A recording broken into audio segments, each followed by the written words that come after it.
stops, loads, open Laporta, he's got it, and he's got his first NFL touchdown. You guys, you responded, everybody. I'm proud of everybody in this room. You guys on the staff, I appreciate it, man. I really do, seriously. Defense, we talked about our identity. We talked about it as a team. The defense, that's it. That's it. You know what this film's going to say? Because I can see it on the sideline. We look hungry. We look hungry. We played hungry. We played violent. Defense, you just kept giving us the ball back. Right? Offense, just patience. Rush for over 100, by the way. And then when we needed it, bam, we hit. It was just a matter of time before that big old boulder just cracked. And that's because of you guys. That's an outstanding job. I'm proud of it. Right? That's the way to bounce back, right? And that's what we got to do. Guess what? We're going to Green Bay on the road.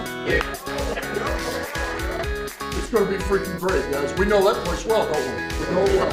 That's an outstanding win. We're back to 2-1. We need to get to 3-1. All right? Awesome. Break it off. Bring it up, fellas. That's a great win today. That's just a start for us, though. We got to keep building. But you know what time it is. We're starting up in the division. So we in the division this week, and we got to set the tone. Set the tone. What better way to go in somebody else's backyard and set the tone? Take care of your bodies. Come in tomorrow. Let's get to work. Let's get family on 3. 1, 2, 3. Hutchinson with the play to seal it. At the 2-minute warning, this ball game's over.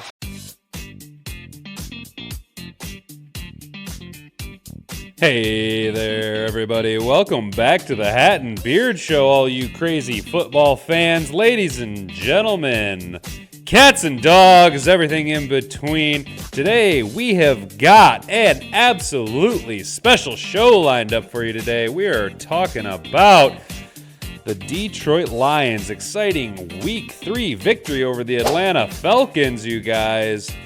But don't worry.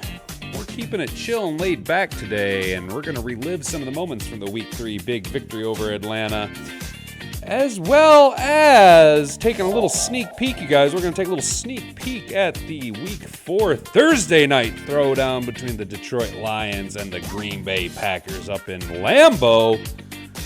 Winner of this game takes control of the NFC North. A down NFC North, but take control of the NFC North nonetheless. And if the opportunity arises, doesn't matter if the division's down. We're here to strike.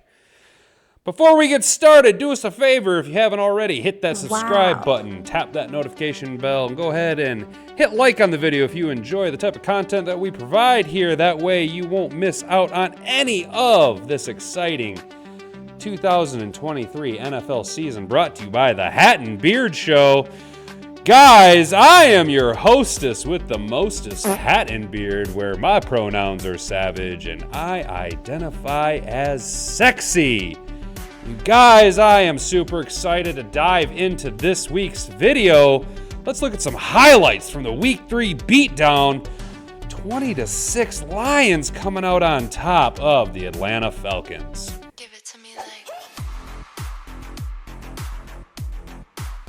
All right, so here we are in the opening drive, you guys. I'm not going to lie, it was a little terrifying at first. I kind of was a little concerned with the Atlanta's first drive. They were moving the ball down the field, but there's something I've noticed right here. You see, bam, the defense getting home. Benito Jones with a big opening drive sack to sputter out the Atlanta drive. They ended up in 3rd and long. Oh, here it comes, the defense. Big defense face. Derek Barnes filling in nicely for James Houston. Lions get the ball back on our opening drive. We sputtered out, but big PP Ben Johnson taking his jabs here or there. You see Jahmyr Gibbs. It was tough sledding at first, you guys. It was tough sledding on the ground at first, but we eventually moved our way down the field and set up Riley Patterson with a nice little 37-yard field goal attempt, and right down the middle. Lions take a 3-0 lead late in the first quarter. Here we are, second quarter early on. Desmond Ridder dropping, stopping, throwing. Brian Branch locking it down, making another nice play there. But unfortunately, Atlanta would move in. Young Ho Koo booming it down 48 yards right down the pike, tying the game up at 3 in the second quarter, you guys. And things were a little dicey at first, but here we go. Jared Goff with Amon-Ra motion, drops, stops, opens up, throws deep, find it, Sam Laporta looking just like early on last season when he found Jahmyr Gibbs for a nice 44-yard touchdown. Here we are again. Oh, look at Laporta. Bam! Puts his foot in the ground, turns wide open. Nothing but a sea of green for his first career receiving touchdown. What a beauty. Here we go later on, second quarter, 10-3. Lions driving. Khalif Raymond. He was the go-to guy, Mr. Unsung Hero Sunday. Jared Goff, 2nd and 2, drops, play action, going to stop, pop, look, going to his left, finding Khalif Raymond again! Inside the 20, you guys, driving inside the red zone. Unfortunately, this drive would not go our way. Jared Goff, you can point all you want, but we ended up settling for a 24-yard field goal. Riley Patterson up and kick us away. Right down the middle, looking fly. Riley Patterson looking so fly. Lions sit atop a 13-3 lead. 2 minutes to go in the second quarter. Lions on defense, and Hutch and McNeil collapse the pocket down around Ritter. And we didn't look back after that play right there, guys. Here we go. End of the second quarter. Goff drops, stop, looks, throws. Amon-Ra along the sidelines making an Amon-Ra catch. Man, that guy's got such a great catch radius. Here we go. 1 second left. And the the Falcons gonna just stumble, bumble, and down they go. That's basically how the rest of the game would go. Jack Campbell getting his first career sack. Early on, third quarter, Lions still leading 13-3. Desmond Ridder's gonna stop, lots, throw. Finds Tyler Algier, who's going to lay some lumber down on our big thumpers. That's about it for highlights, though, for Atlanta, you guys. It was not such a great game for them. Jahmyr Gibbs, though, finally came alive in the third quarter with a nice gash on a draw play. Lions on defense. Here we go. Ritter going down. Going down from behind. Nice sack. We had 7 on the day. Third quarter, end of the third quarter, Jared Goff stops, throws, and this was his one big mistake, throwing to Jesse Bates, who has 3 interceptions through 3 games. The guy is on fire. You see why they paid him all that money to go over Cincinnati. Later on in the fourth, Jared Goff going to hand off to Jahmyr Gibbs, and he started to show why the Lions went and took him at 12 overall, why they were so excited to have him, why things looked so good for us moving forward in the running back game. Jared Goff later handing off Jahmyr Gibbs with another huge gash play. He finished the day with, I believe, 17 carries for 80 yards, outpacing his other first-round draft running back, Bijan Robinson. Here you go, Jared Goff with the dagger. That's his first rushing touchdown as a Detroit Lion. That is just the dagger, and he does the forward flop into the end zone. Here you go, one more time, doing his best Drew Bledsoe impression across the goal line. Let's go, Jared Goff. End of the game, fourth quarter, and we're going to go deep. Hey, there you go, Atlanta getting some positive yards from Mac Hollis. Here we go, Desmond Ridder stops, drops, and Hutch. Oh, Hutch is going to get you and wrap you up. My leg. Oh, no, Hutch has had the stanky leg. Atlanta moved the ball down. Young Hoku, boom. Going to get a little bit closer, bring it into a 2-possession game here. Not going to be enough, though. It's 2 minutes to go, fourth quarter. Aiden Hutchinson doing what all big players do, coming out and putting his name on this game. Fourth quarter, 2 minutes left, and he comes away with a big strip sack inside Atlanta territory. It would set up victory formation for the rest of the game. Dan Campbell and the team walking away with a big 20-6 victory at home, you guys. That is exactly what we like to see.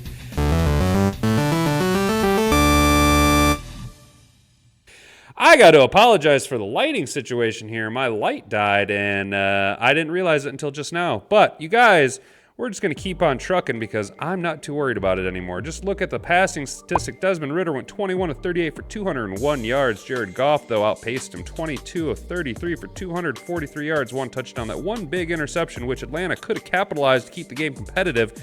Unfortunately, this is not the SOL of the past. No. This is not the same old Lions of the past, you guys, and we are not going to let teams come back on us late in games anymore.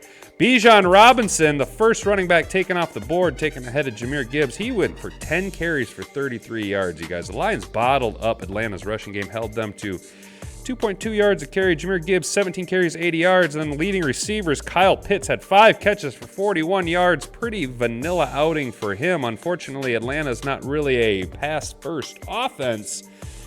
And when they can't get the running game established like they did Sunday against Detroit, it's going to be tough sledding for them. And Amon-Ra outpaced him, 9 catches for 102 yards. Not the big splash plays, though. That went to Sam Laporta. Sam Laporta, our offensive player of the week, in my opinion. And then on defense, you guys, it's a toss-up. Go ahead and comment down below Who did you think our defensive player of the week was? Was it Tracy Walker showing why he is a DB and doesn't have wide receiver hands, but making 2 enormous almost INTs in that game? Or Aiden Hutchinson with 2 sacks, 1 forced fumble, 1 fumble recover? Or Brian Branch being all over the game, all over the place? Go ahead and drop a comment down below what you guys think.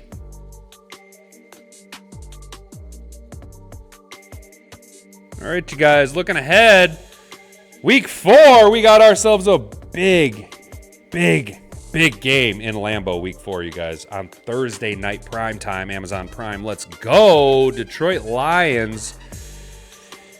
Both teams are coming in with substantial injuries to some key players. However, I do think the Lions are going to obviously outpace the Packers. Jordan Love, although shows flashes at times, I think that he's going to falter on the big lights on a Thursday night prime time against the Detroit Lions, where we have continued to show dominance over the past couple seasons in Lambeau Field. I'd love to see us come out with a big victory, come out top of the division, handedly solidifying our dominance in the NFC North and staking our claim as a playoff contender. Lions going to take advantage of David Bakhtiari being down. We're going to send everybody we got, including the kitchen sink, after Jordan Love. He is missing some weapons with Christian Watson being limited. Now, that doesn't mean we are completely off the hook, you guys. We are coming off of a short week, and we are still shorthanded at the wide receiver core. However, we do have a lot of players who make big plays in big-time situations. Josh Reynolds was very quiet Sunday night, and that bodes well for a big Josh Reynolds night Thursday night, as well as there was a good stretch there when Marvin Jones Jr. played for us his last go-around where he absolutely owned the Packers. So, not saying it's going to happen, but don't be surprised if we see Marvin Jones Jr., Agent X, Agent Zero, go out and grab himself a quiet little touchdown, making some splash in Lambeau because he loves to make plays in Lambeau. You guys, it'll be a tale of unsung heroes, you guys, because everyone's going to be a little bit more tired, a little bit more gassed, so we're going to need our reserves to really play substantial minutes, substantial snaps, and very critical plays out of everybody, you guys. We're going to need our rookies to show up. We're going to need Colby Sorsdahl to hold down the right tackle position if he's going to go at the right tackle spot instead of, say, a Dan Skip or Matt Nelson, limited in practice. Halapaloo Tavati Vaitai completely out, so we are banged up still along that right-hand side. Probably not going to have David Montgomery for this game. So what I'm hoping to see out of the offense is perfect execution by Jared Goff. Jared Goff needs to continue to show why he is the franchise quarterback of the Detroit Lions. I'm looking for him to push for 270 to 300 yards, a couple of touchdowns, no turnovers, with somewhere between a 70 and 80% completion percentage on the night. Amon-Ra is going to continue to do Amon-Ra St. Brown's things, anywhere from 6 to 10, maybe even 12 catches, depending on his usage. Josh Reynolds will be the unsung hero. I expect Sam Laporta to have more of a target on him by the Green Bay Packers and try and limit his productivity. Jahmyr Gibbs will be used exactly the way that the coaching staff wants to use Jahmyr Gibbs. No more, no less. We've seen in the first 2 games, Jahmyr Gibbs is used an awful lot in the passing game. This game, Jahmyr Gibbs was hardly even targeted with any passes. I think he had 2 receiving yards.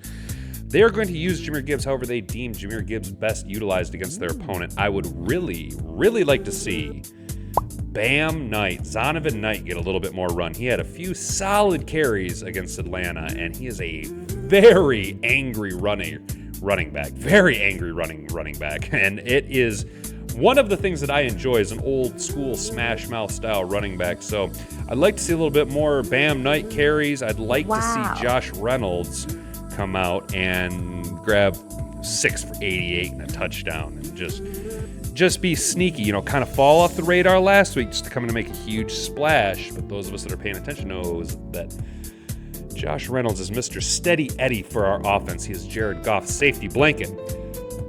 I do, though, want to say the last 3 weeks, the Lions have been playing not to their potential. They have been playing really good. We came out, we punched Kansas City in the mouth. If it wasn't for that one very costly turnover against Seattle, that pick 6, we walk away with a W at that game. There was a couple of, we left some points on the board with some drives. However, against Atlanta, I was glad to see Dan Campbell electing to use the best punter in the NFL in Jack Fox, who apparently tries to kick the ball out of Ford Field every single kick because my guy has hang time. He's kicking it up there for the whole quarter, it seems like. Dan Campbell's getting a little less aggressive with his fourth down calls, choosing to let his defense do defensive things, especially when AG calls up a defense that has the number of their opponents the way that he did. I really like the way things are shaping up, and I think that we have a lot more left in the tank to go once things get healthier. Obviously, GJ's not coming back, but when Taylor Decker gets healthier, Monty gets healthier, God forbid, when JMO gets on the field, we've already seen that our offense is taking shots downfield. That Goff has the arm strength that everyone thought that he didn't have. Well, he didn't have speedy receivers to go to. He didn't have the connection with JMO that he has now. Khalif Raymond is fast, but he's not necessarily that guy. He's much more of an athlete than he is just a purebred wide receiver. I love Khalif Raymond on the team, but he's not going to be your speedy one like JMO can be. When all these guys start to come back, and then you look at the fact that we have a mid-season bye week, the NFL needs to be terrified because we're only getting better. Once AG figures out exactly how to use his guys, once we start to realize that Derek Barnes can play a pass rush specialist role better than he can play a pass coverage role, guys, the sky's the limit. We're getting sacks out of guys who shouldn't be getting sacks, Jack Campbell. I need Jerry Jacobs to not be the weak link. I have nothing against Jerry Jacobs. I love Jerry Jacobs. I think he's a great player. He's just not a lockdown number one guy. He's a good depth piece to have. So I need Jerry Jacobs to come out and not be an absolute liability. If Jerry Jacobs come out and be an absolute not a liability for the Detroit Lions defense,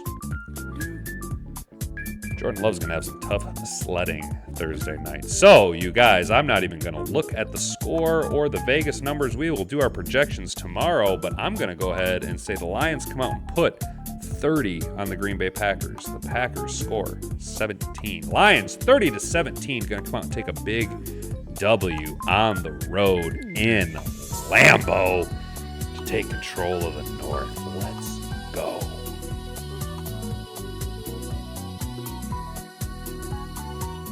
So, that's going to do it for tonight's video, you guys. Today's video, whenever you're watching this, I appreciate you tuning in, hanging out, especially with the lighting situation. Man, I do apologize, but I'm going to be honest, y'all. I am just not into reshooting this entire thing. Full disclosure for all of you that made it this long, I'm going to be completely honest with you guys. I am getting very tired trying to do 3 videos a week. I might make a community post about this. Just let me know your input on this, you guys. I'm thinking about scaling back to 2 videos a week, 2 longer form videos a week.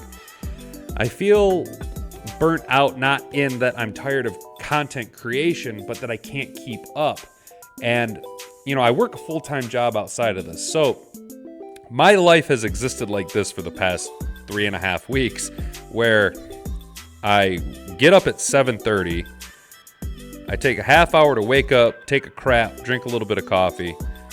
Then I work on the night prior's video that I didn't get edited the night prior, right? So typically when I come home from work, I get home anytime between 11:32 and 11:45 at night. I try to be out in the studio shooting by midnight so that I can record for about an hour or so with any type of, you know, like audio checks, any type of issues other than the light over here. Thanks for that, B-Rad. You were supposed to take care of that, dude. You're supposed to check all this before the show starts. But can't find no good help these days. So I shoot till about 1 o'clock, sometimes 1:30, and then I edit till 4 in the morning. Yeah, till 4 in the morning, sometimes 4:30. I know that seems silly. I'm not the best editor. I'm not super fast. I'm doing this all by myself, and we're still trying to figure it out. But I'm only getting, about 4 hours of sleep a night, and then I get up and I take that half hour to crap and eat and drink coffee, and then I try and finish editing my video that I didn't get done the night before. Then while that's rendering, I try and squeeze in a workout. Then after the workout, I come in and it's upload and thumbnails and descriptions. And then if I have time, I try and cut that up into shorts, all the while getting ready for work and taking care of the dogs and, trying to get ready to go just to be to work by 3 o'clock, to work from 3 to 11. You see what I'm saying? I'm just getting incredibly exhausted over here. I feel like my content is suffering because of it, because come Thursday morning, I am so excited that I don't have to get up, or I don't have to come home and shoot a video and then edit it. And I don't like that feeling. I don't like being excited to not make content. I enjoy being more excited to make content, like I feel on Mondays when I shoot the Monday recap videos. So what I think I would like to do is I think I'd like to split it down the middle and upload on like Tuesdays and Thursdays. And Tuesdays will be like a full week recap where I'll talk about all the games, but then I'll focus on the Lions game, you know, in that video as well, so that I can have kind of the weekly recap and hometown cooking. And then on Thursdays, I can talk about everything coming forward, meaning, you know, who the Lions are playing that week, so we get the back end hometown cooking. And then at the same time, we also incorporate the Pick'ems episode. So everything's kind of more unified and flowing together. And then that also gives me a little bit more time to edit and find possibly more footage, because I don't like how cobbled together and cattywampus my footage is, my content is. I think I am leaving a lot on the field, much like the Lions offense, and I want to do better. I just need a little bit more time to work on it. So if you wouldn't mind, maybe comment down below, do you like this idea? Do you think it's a little bit better? Have you noticed that I'm kind of struggling to keep up on things, i.e. me and B-Rad failing on the light right here?